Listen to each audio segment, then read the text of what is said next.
Hello and welcome. It's time for another edition of Democracy Today. I am ODION BELLO.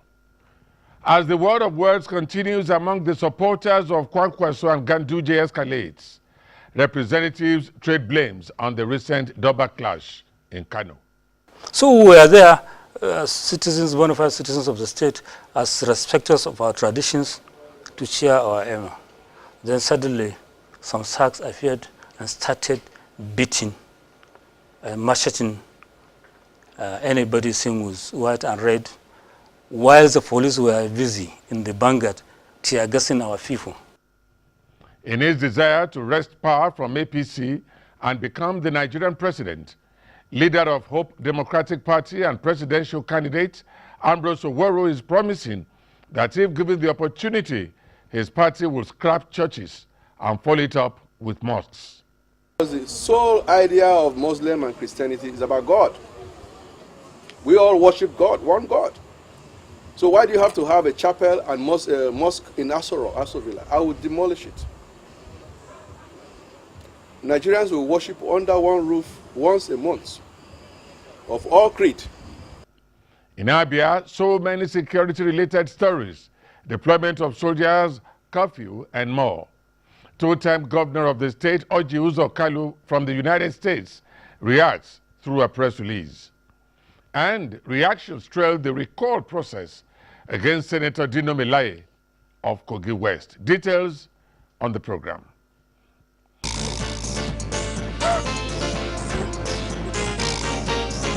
Elsewhere, governor of Kano State and founder of the Kwankwaso movement, Rabiu Musa Kwankwaso, is definitely not finding things in the Kano political space easy, as his movement is daily involved in one clash or the other with supporters of his former deputy, now executive governor of the state, Abdullahi Umar Ganduje. The personality clash between the duo has now come to the fore, with their supporters at daggers drawn, which recently resulted to deaths following a bloody clash at the palace of the Emir during the Salah festivities. This running battle between the two APC leaders has now attained a worrisome level, which, if not quickly nipped, is capable of aggravating the security situation in the state, which invariably might destabilize the political permutations of the ruling All Progressives Congress APC in Kano State. Joining me to shed light on the Kano crisis is the Commissioner of Information, Youth and Sports, Mohammed Garba. In his official capacity, he can conveniently be referred to as Ganduje's man. We already have some frequently asked questions, and we believe we will all get satisfactory answers. It is important to know at this juncture that as soon as the Honorable Commissioner for Information steps down in his submission of this program, a representative of Senator Rabiu Musa Kwankwaso will also be fielding questions on this same issue. He is Comrade Aminu Abdusalam Gwazo, former Commissioner for State Affairs when Kwankwaso was Kano State Governor. Gwazo is presently Senior Legislative Aide to Senator Kwankwaso. After the break, Garba will be on the hot seat.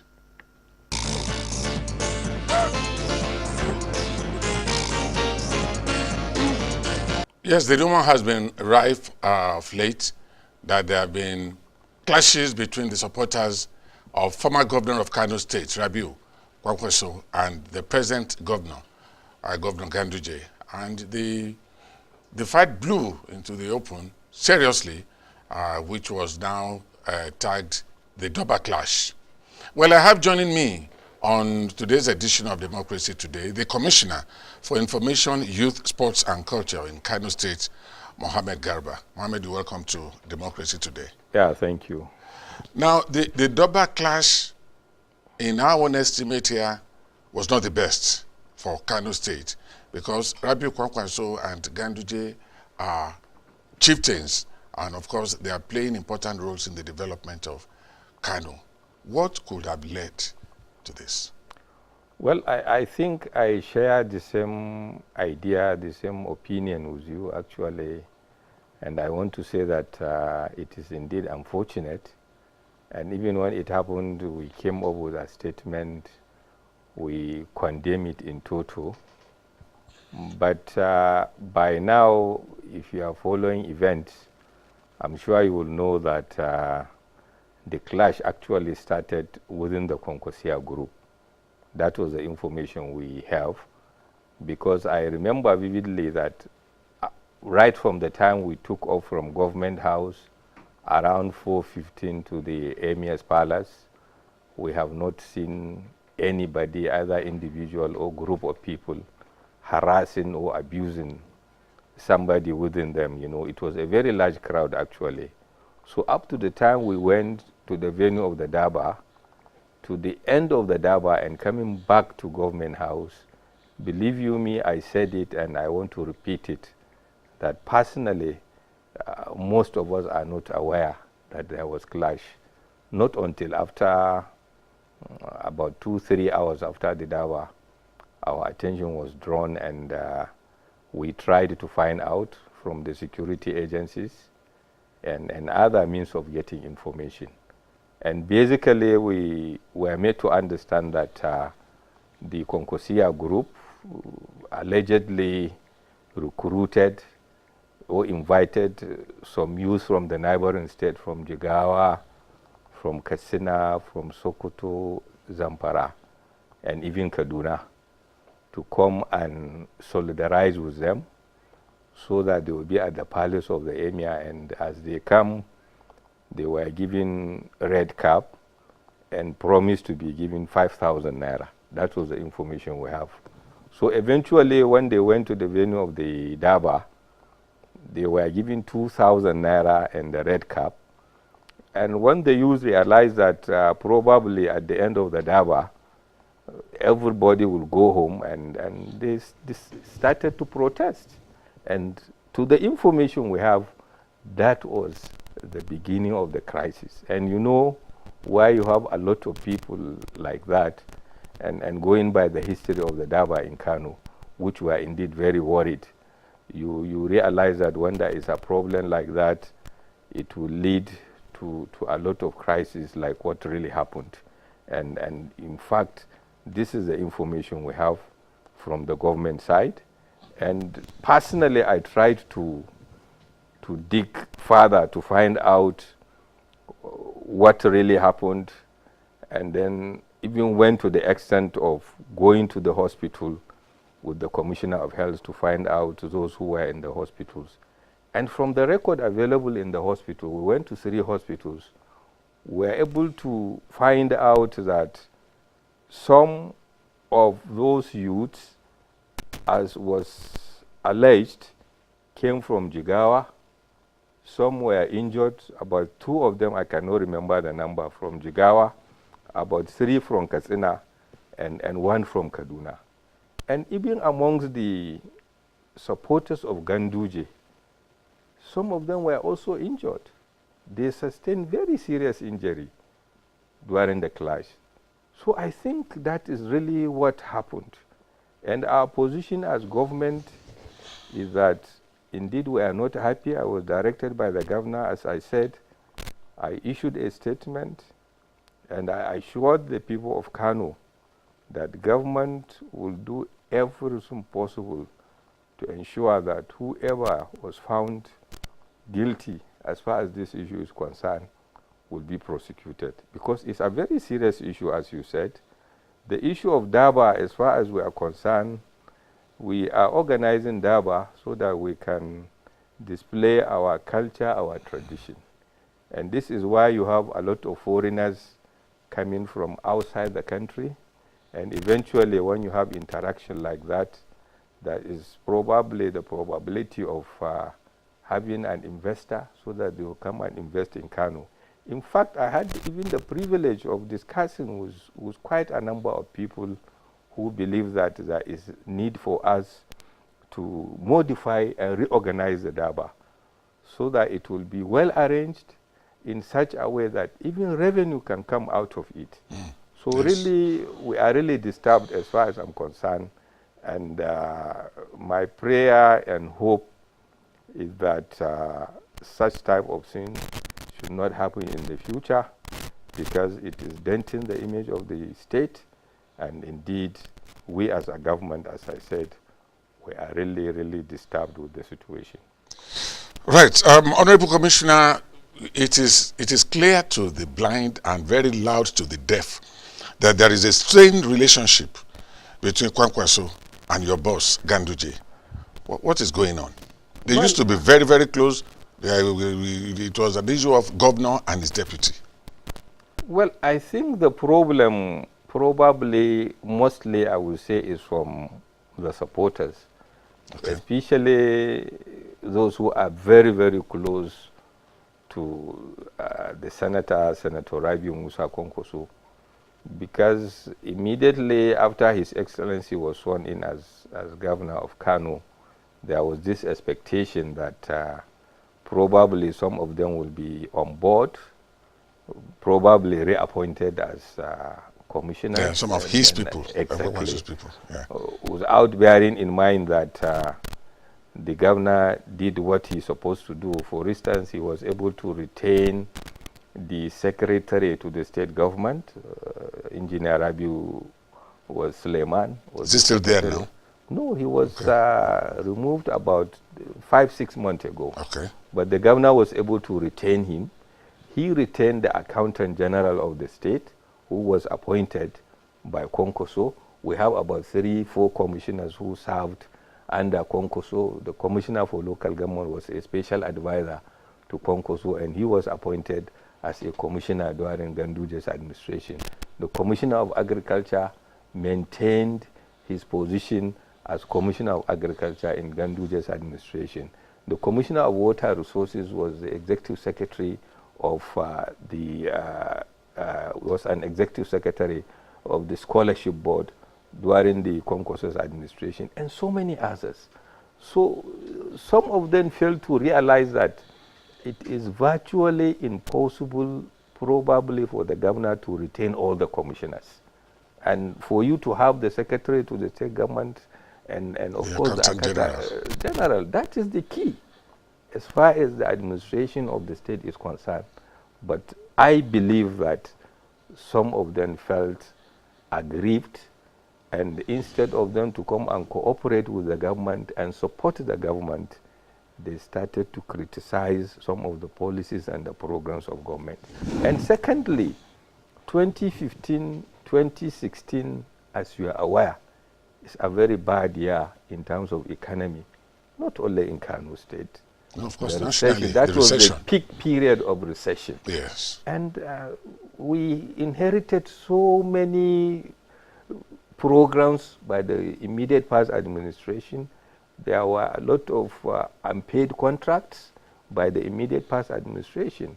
And therefore, it was a little bit difficult for us to continue immediately with some of the programs and the policies of the immediate past administration. But even at then, I am sure the people of Kano will bear me witness, we continued with most of the major projects that we inherited. We were paying debt of over 300 billion naira that we inherited from the immediate past administration. And we continued with the issue of scholarship, especially in the area of education. We have quite a number of students who are studying in foreign countries, and we continued with the payment of their tuition fee, their upkeep, and what have you. And the worst part of it is when the administration was going, we were made to understand that there was pronouncement by the government that they have paid 100% the tuition fee and upkeep of all the students who are studying outside the country. But coming on board, we realized that we are indebted to the tune of about 7.8 billion naira that needs to be paid. So actually, we have that challenge. But even at then, we are able to maintain payment of salaries, allowances. We are able to ensure the payment of gratuity and pension. I want to say with all sense of humility that in Nigeria today, if there is one governor that is consistent in terms of payment of salary, I believe my governor is one. So despite all these challenges, as I said, we continue with the program.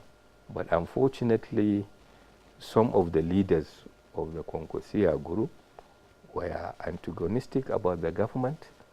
They continued to sabotage those who were on board. And I believe that was why the secretary to the state government was relieved of his appointment. That was why the accountant general was also relieved of his appointment, because we realized that there was an element of sabotage from the part of them.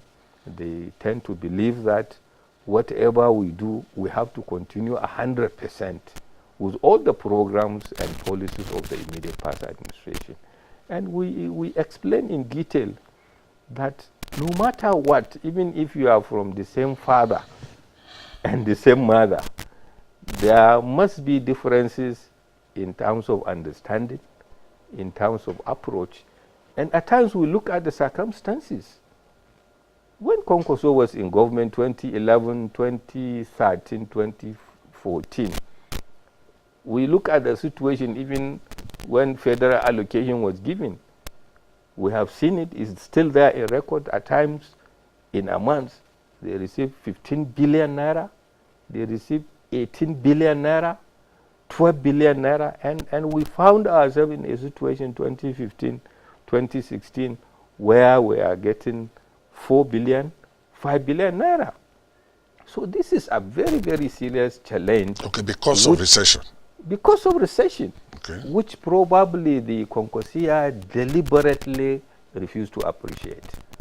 Deliberately refused to appreciate. If I'm getting 12, 13 billion naira, and here am I today getting 3, 4, 5 billion naira, the difference is there. Yes. But my governor, as a civil servant, believed that he has to be consistent no matter the situation. At least we should not be found wanting in terms of payment of salary. So we continue payment of salary, and as I speak to you today, I challenge everybody. We have completed more than 40, 45, 50% of all the projects we inherited from the immediate past administration. Not even immediate past administration, even the administration before Kwankwaso's administration. There are 2 hospitals, for instance, that of Giginyo and Nasarawa. These are projects that were initiated by Shekara. Go and see in today. We have completed 100% the structure. We have bought all the equipment, state-of-the-art equipment, 100%. And God willing, Mr. President is going to commission some of these projects. So I think the problem is being instigated, mostly, I must say, by the supporters of Kwankwaso's administration, because you must realize that there is change of leadership. You must realize that there has to be respect. There has to be law and order in the state. Once you are not ready to abide by the law and order of the state, I think that's where there is problem. All right, before you go, and let's have this one very, very brief. I want to put it to you that Governor Ganduje has just declared total support for the second term of Muhammadu Buhari as president of Nigeria. Could it be because he has fallen apart with Kwankwaso? No. Because unreliably we gather that Kwankwaso will want to contest to be the president of Nigeria. Well, this is democracy, as you are aware. 2015, Kwankwaso contested. He came first. But he should bear in mind, and all his supporters, that he didn't come, I mean, he came second. Yeah, and he should bear in mind that he came second with the support of Ganduje and other people of Kano State. There is no how today you will be president of Nigeria without having absolute support from your own state. And I want to say with all sincerity that our support and the support of our governor for Buhari is 100%. That is something that has been sealed. If eventually Buhari has indicated interest and he has made his intention known that is going to contest, seek for re-election in 2019, definitely I want to assure you that the governor and the people of Kano State will go for Buhari. Buhari's political base, as you are aware, is in Kano. And we are trying everything possible to ensure that we maintain that position. So whether Kwankwaso is contesting or not, that is entirely a different thing. That shouldn't be a problem, as I said. It is democracy, and I must admit the fact that he has his own people, he has his own followers, but let's practice politics according to the rules of the game. And I think that is the most important. Thank you very much, Honorable Commissioner, for coming on to the program. Yeah, thank you.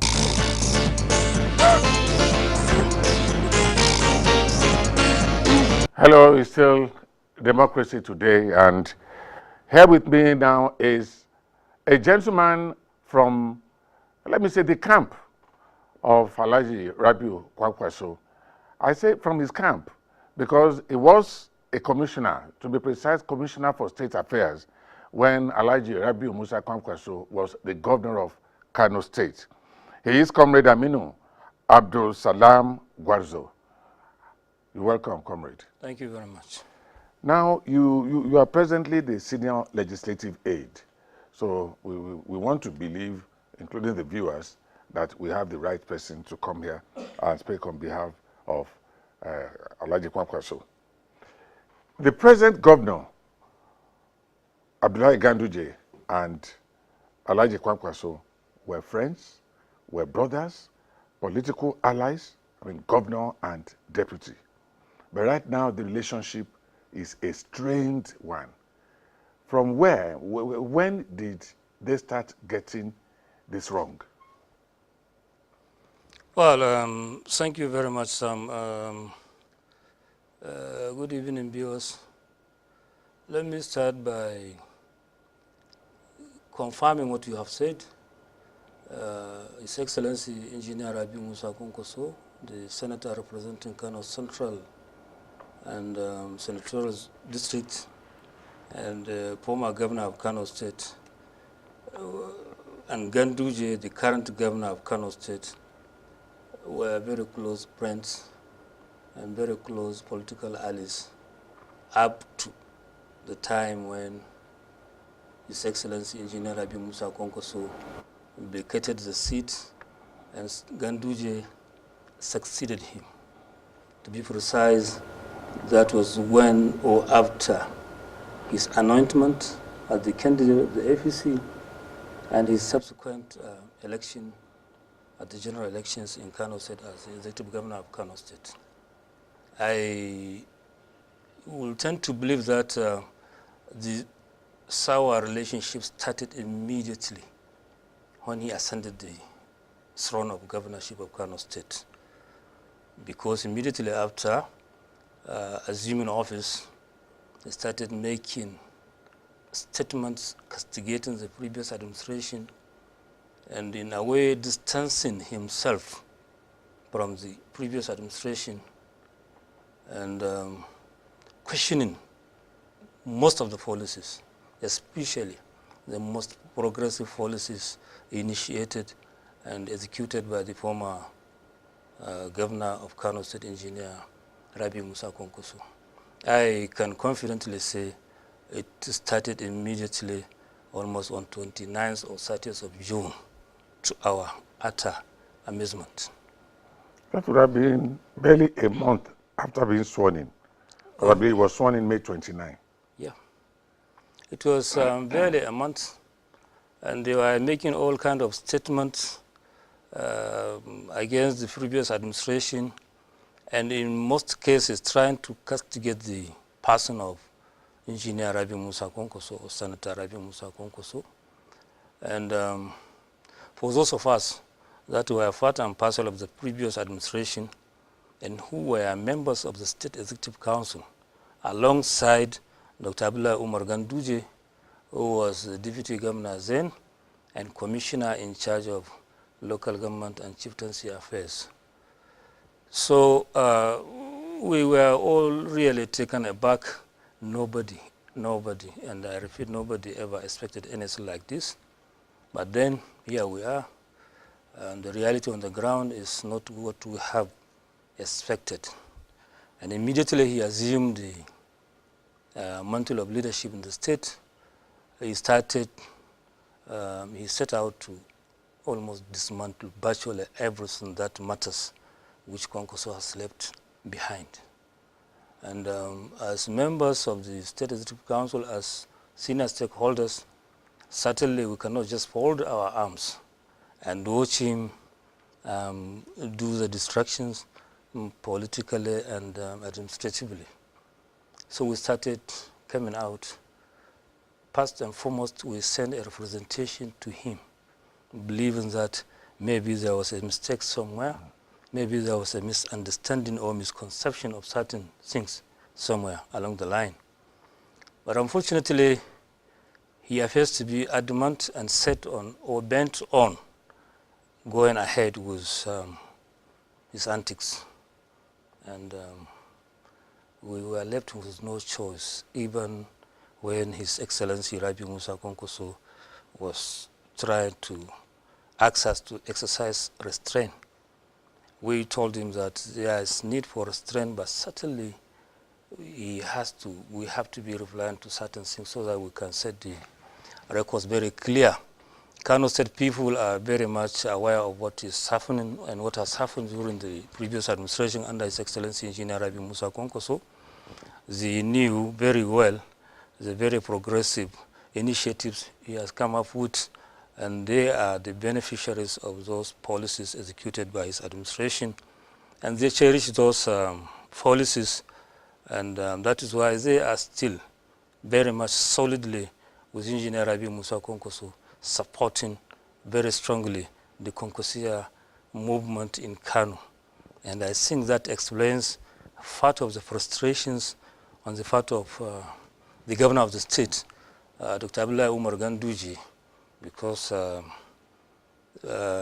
it seems like he was not also expecting any maybe resistance from the people, and the reactions he was getting were not what he has been expecting, and that is why he's getting more and more desperate, and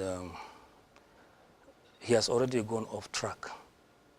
He has gone off the track that was set by the Kwankwasia movement in Kano under the leadership of His Excellency Engineer Rabi Musa Kwankwaso, in terms of very positive policies initiated by His Excellency Rabi Musa Kwankwaso in the educational sector, the agric sector,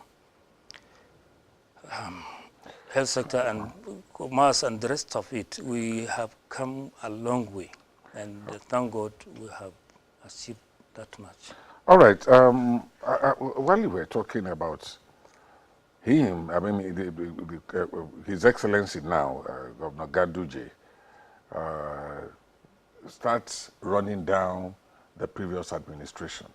I want to know from you, did Ganduje appoint any of Kwankwaso's loyalists to his cabinet? Well, that was why I said he started the fight immediately after assuming office. Okay. He has wanted to do away with everything that has anything to do with Kwankwaso. Yeah. And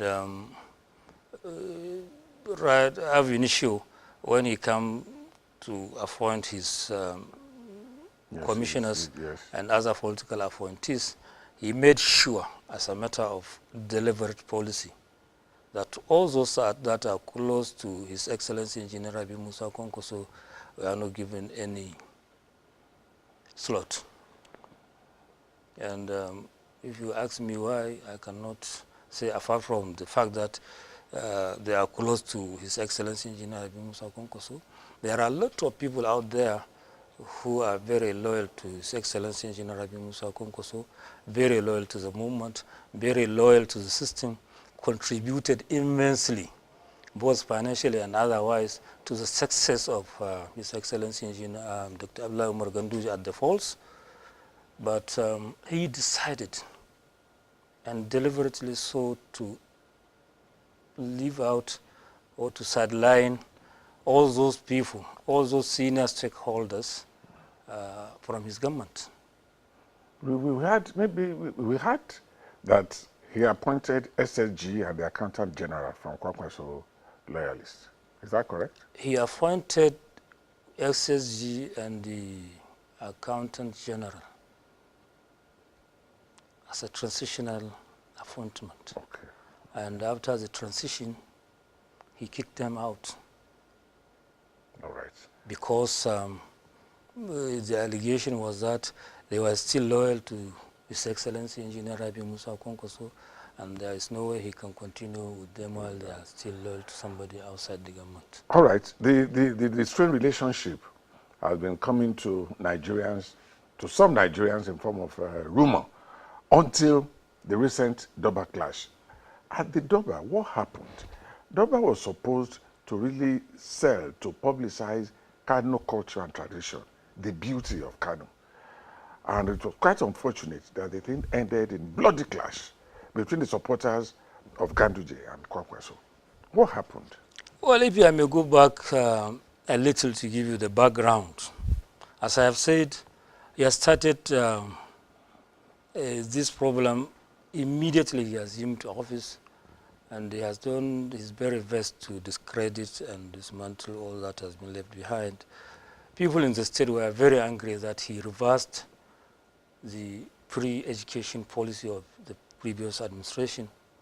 People at the state, in this state, were very angry that he has stopped feeding pupils in the primary schools, which was done by the previous administration. People in the state were very, very angry that he refused to pay school fees for the students, for over 2,600 students that were taken abroad. Because when we came in, His Excellency Engineer Rabi Musa Kwankwaso hit the ground with his plans rolling. One, we have already identified that Kano is one of the disadvantaged states, educationally speaking. And that is not anything that we should be proud of. And to make up for that, certain deliberate policies, like an emergency is declared in the educational sector, starting from the primary to secondary and tertiary institutions.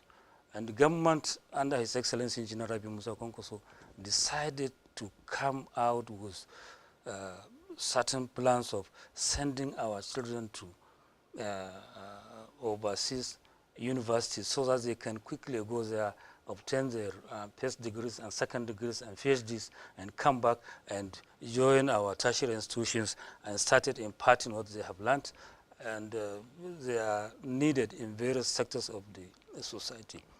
Within the country, His Excellency deliberately financed and funded some of our children to some private schools, all in an effort to ensure that we have as much as we can in the university system within a very short period, so that we can have as many graduates as possible. He was trying to lay a very solid foundation for educational transformation in the state. Now, people having realized that, having witnessed what was going on, wherever the governor went, you find that he's not enjoying his movement across the state. And when it is Durbar, it has become our tradition, the Kwankwaso followers.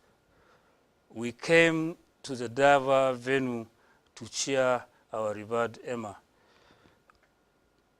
on the Daushe Durbar. So we used to appear in our traditional regalia, just like you see me here, red on white. This is the traditional Kwankwaso outfit. Okay. So we dressed like that, and we go to the Emma's palace, we cheer the Emma. After the Hawan Daushe, we greet, we eat, we rejoice, and we leave the venue. There was never, at any given time, there was never any violence whatsoever at any given time, apart from this year. It was started 2 years ago, until this Durbar, when the governor of the state, in collaboration with the police commissioner, decided that Kwankwaso people should not be allowed to stand or to witness or to participate in the Durbar celebrations. You can't imagine in a democratic society like ours, some people being harassed on a Durbar day, a Salah celebration, which is open to all manner of people, both within and outside the state, both within and outside the country. Daushe Durbar is so important and so beautiful that people from across the country came to witness that Dava, and even people from outside the country. Some foreigners used to come and witness the Dava, the Hawandoshe Dava. So we were there, citizens, bona fide citizens of the state, as respecters of our traditions, to cheer our emir. Then suddenly, some thugs appeared and started beating, macheting anybody seen with white and red, while the police were busy in the vanguard tear gassing our people. Once they tear gas the crowd that is seen to be densely reddish, then the thugs will come in and start hitting and macheting our people. It was so unfortunate, and it was so glaring. It was in broad daylight. We have it on record. It is all in our cameras, and in the video, and so many. You know, this is a digital age. So this is an IT era. It is well documented.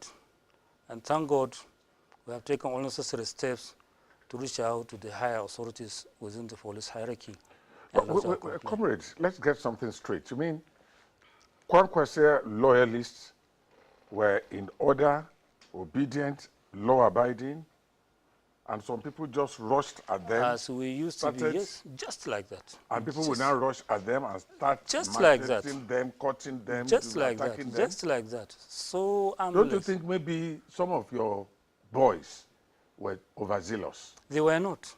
They were not. This is not the first time we are in the Dava. This is our second year.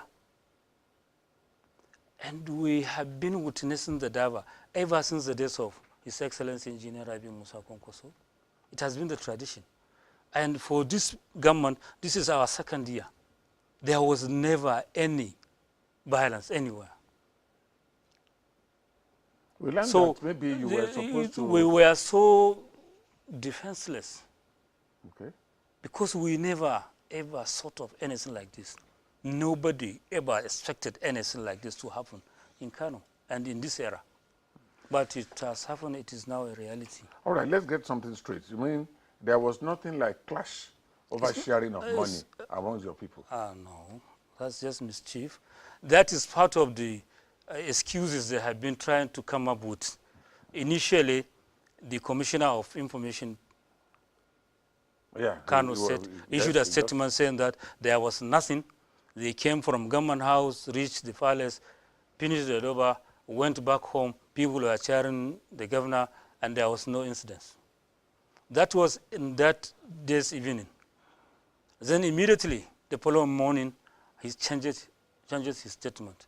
They now realize that it is now among the Kwankwaso people, it's a matter of sharing money and the rest of it. Whoever knew Kwankwaso, they all knew there in Kano and beyond that Kwankwaso is not about money. It is about an ideology. It is about a fashion for change, passion for beautiful and progressive ideas. And that is why people were coming out in mass. You don't have the money to give such people. The sheer number is so overwhelming. Otherwise, maybe after the incident, you will not see any Kwankwaso man there. But even after the fracas, you will see that if you go to the place, you will be thinking that nothing has happened. You will think that like everybody there is a Kwankwaso man. Because of the massive support that the Kwankwaso movement enjoys, the massive support and respect His Excellency Engineer Rabi Musa Kwankwaso is enjoying from the citizens of Kano, and which I believe is reciprocal. I guess those red caps are even intimidating. When you just see people with red caps like that, wouldn't that be intimidating? Well, it may be intimidating. You know, there is a saying that the guilty are always afraid. So if you can easily be intimidated by sighting a red cap, we have been urging him to drop his own.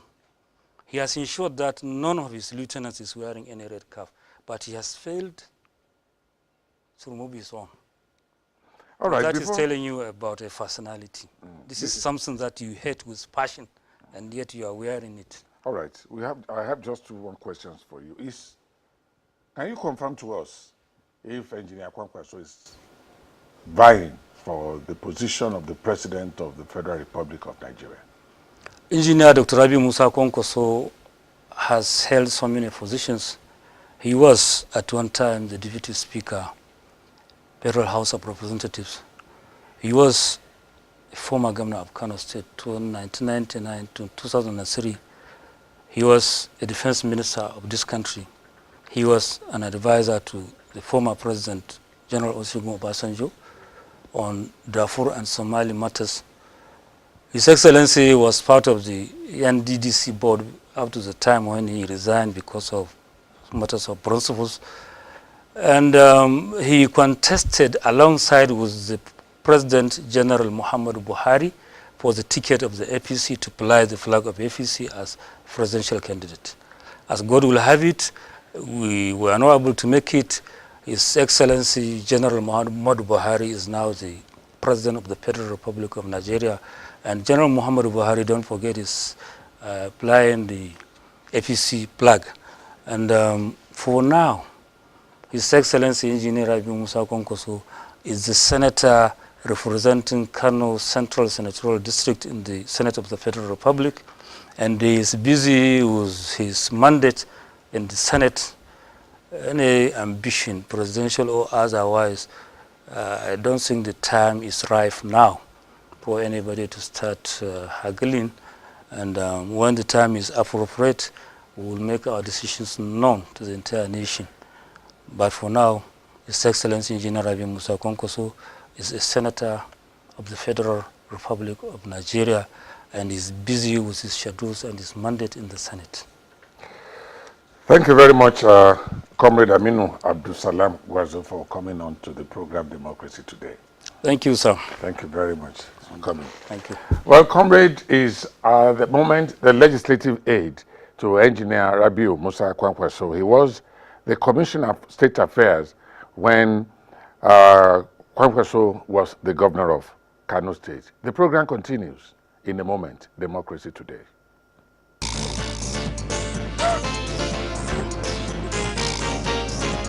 Now, worried over the alarming situation following the military deployment in the southeast, former governor of Abia State, Dr. Orji Uzor Kalu, has appealed for sustainable peace in the southeast region in the interest of the country. He decried the needless loss of lives in Abia State and also commiserated with the families of the bereaved. In a released statement, Kalu, who just returned from the United States, said he was disturbed after receiving briefs of the brewing crisis in the southeast. He disclosed his resolve to engage in extensive consultations to see to the end of the unrest and fear the alleged army incursions in many areas of Abia State has created. He also called on the members of Indigenous People of Biafra, IPOB, to remain law-abiding as he consults with the federal authorities and IPOB stakeholders towards finding a common ground to the alarming crisis. He regretted that the unimaginable situations are happening in a state he once governed for 8 years and added that Southeast, being a special economic zone, does not need such crisis. He also said further actions by the military would inflict suffering on the people who were already bearing the brunt of their presence. The former governor recalled that Igbo people are known for their peaceful dispositions and urged the youths not to demystify this long identity by making any attempt to take laws into their hands. He said, and I quote, "When I was governor, there were also Biafra agitations in the state, but I always ensured that as the chief security officer of the state, the agitators must express their grievances within the ambit of the law so as not to infringe the rights of others, most especially those going about their legitimate businesses. To ensure that the future is not worse than it is today and to prepare for a great and promising future, we must not forget that we are yet to recover from the losses of the Civil War. Therefore, we cannot afford the mistake of subjecting ourselves to another round of loss of human lives and property." Reactions have trailed the Abuja court judgment giving the go-ahead for the continuation of the recall exercise of the senator representing Kogi West, Dino Melaye. AIT gauged the mood of residents of his Kogi West constituency and the state capital, Lokoja. While some welcome the development, others see the whole recall saga as an unnecessary waste of resources. Recall of the senator representing Kogi West, Dino Melaye, caused jubilations within his hometown in Rokuland. They argued that the lawmaker has not provided any form of meaningful development that has direct impact on the electorate since he was elected into the office, hence the agitation to recall him. Those in favor of the senator's recall say he has done nothing in terms of representing his constituents. They welcomed the Abuja High Court verdict authorizing the recall exercise. Well, as you can see, the pool of people, it is a sign that people are very happy, jubilating over the downfall of the man who called himself Dino, that he thinks he can override the whole state. Kogi West, where he's supposed to deliver, is a judgment on all politicians, whether they are already on post or they will be on post, that this government is out to make sure that equity and judgment and justice is on place, that anybody that is put in place should be ready to deliver to the people. Somebody who is perpetrating under the dues of being a comrade and facilitate crises, social crises, all in the name representing the good people of Kogi West Senatorial District. We are telling him, we are recalling him with all our effort, with all sincerity of intention. We want to tell the members of the public that we want to do it, we want to initiate it. We are known for history, and the history must be sent. Right now, we are on it, and we will not renege until our effort is being crowned with success. But as indicates, justice for this judgment, it is the beauty of the INEC to indicate justice to, because the judiciary has played their own part, and it is left for the INEC now to play their own part judicially, because the INEC is to go from word to word to see whether it is true that people recall people truly or not. The INEC to make appropriate steps to come and verify the signature of those that we never induce anybody, we never force anybody to sign, and people sign for nothing because they are tired of the representation of the light of representing Kogi West. Another school of thought sees things differently, describing the whole recall saga as a waste of time, energy, and resources. Though everybody has his own lapses, his own mistake, we are also meant to understand that he has been using money to buy expensive cars. Though it is money, nobody will not want to enjoy it. But now, the verdict on him, I would suggest the High Court should just forget about it. The money they are using for the recurring process to inject it on the youths. Understand? The youths who are wandering away on the streets, they are injecting the money to the INEC court. Understand? I am seeing the process has been a waste. Meanwhile, the Director General on Media and Publicity to the Kogi State Governor, Kingsley Fanwo, says government has nothing to do with the recall saga and called for mutual understanding between the Senator Melaye and his constituents. The court had already ruled on the issue, and I think instead of trying to pin it on the state government, the senator should try as much as possible to reach out to his constituents. This is purely an issue between him and the people of his senatorial district, who are saying that they don't want him anymore in the Senate. So it has nothing to do with the state government. As a government, we respect the rule of law and constitutionalism, and we will not. We are busy with issues that concern the state as we speak. Though the High Court judgment still stands, reports say the embattled senator intends to appeal the High Court's decision.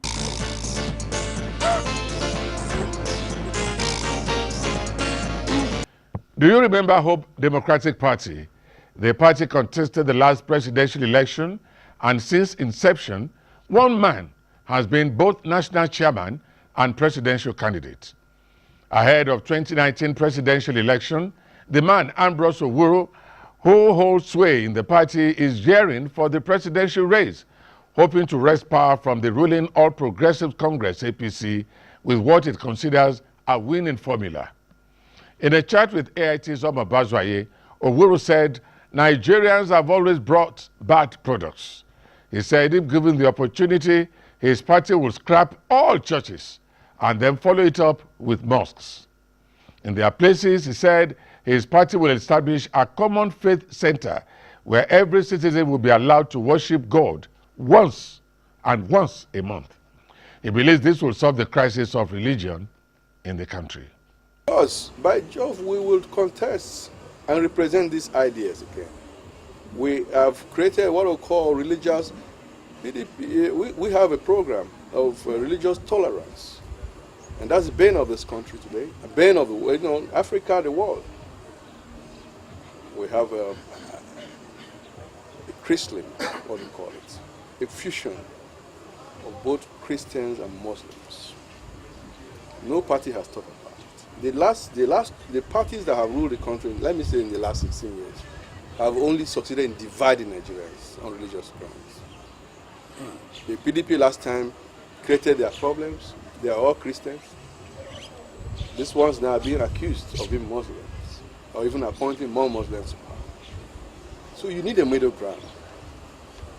You need people with modern ideas who will not look at religion as an issue. That's why we're creating a Christian, a fusion of both Muslim and Christian, because the sole idea of Muslim and Christianity is about God. We all worship God, one God. So why do you have to have a chapel and mosque in Aso Villa? I would demolish it. Nigerians will worship under one roof once a month of all creed. I'll decrease so. Is that what your party will Of course, my party would have decided on that. And that's our manifesto. We are coming up with programs. No, I need you to say that again. All Nigerians under our administration will be made to worship under one roof, or under one God. Once in a month, we start with that. What would you call that? I would call it Christian Center.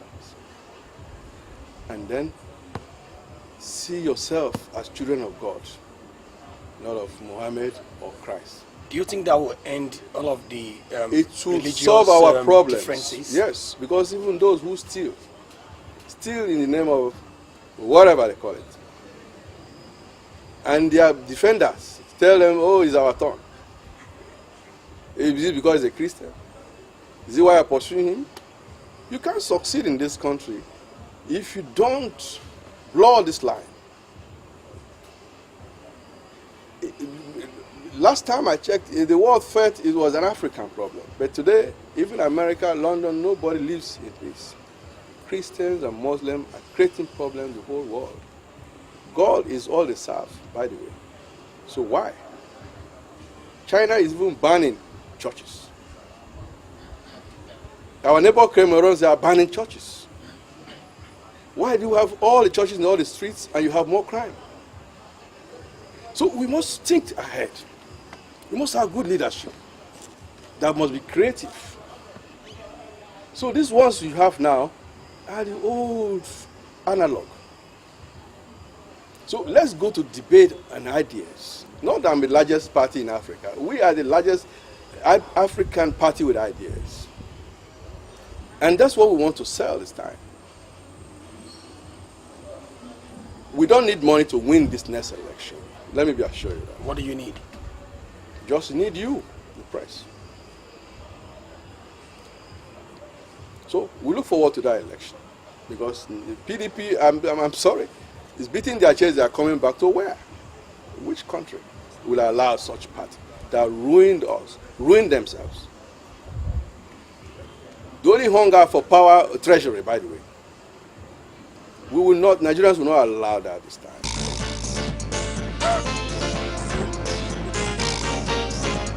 And with that, we end today's edition of Democracy Today. Until tomorrow, I say bye for now.